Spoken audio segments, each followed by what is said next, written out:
Kabombo maga presentar sang 13 ka mga testigo ang House Prosecution Panel sa kapugusan ng impeachment trial ni Vice President Sara Duterte sa idalom sang Article 1. Ang Article 1 nagapatuloy sa paggamit sini sang hindi husto sa 612.5 million pesos nga confidential funds.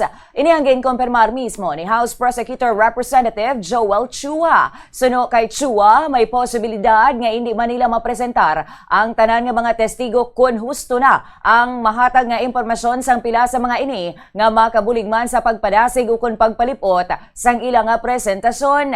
Ginpakigbahin man niya nga sa Article 4 sang Articles of Impeachment, 11 ka mga testigo ang ilang nga ginpreparar, apang 3 lamang ang ilang nga ginpakita, bangod na kahatag na ang mga ini sang kinahanglanon o kung bastante na nga sabat sa trial. Pahayag pa ni Representative Chua, luyagid sang prosekusyon nga makahatag gilayon sang desisyon ang Senate Impeachment Court sa mas madasig nga tion. Naibaluan nga kabahin sa mga magatestigo ang duha ka former Commission on Audit o COA auditors, kag isa man ka records custodian sang Kamara.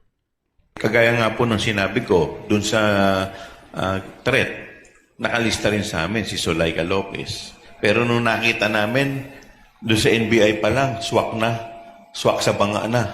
So, hindi na namin pinatawag dahil palagay namin para hindi na humaba yung proseso, tapusin na namin. So, dito, depende rin kung ano yung magiging testimonya ng mga susunod namin testigo ng COA. Kasi kasama rin sa mga naka-line up sa amin yung SDO, yung Special Disbursing Officer na 2, yan sigurado matatawag po yan. So titignan po natin kung ano yung mga magiging salaysay ng mga to, and then that's the time na magbe-betting kami for kung sino pa yung mga testigo na idadagdag po namin.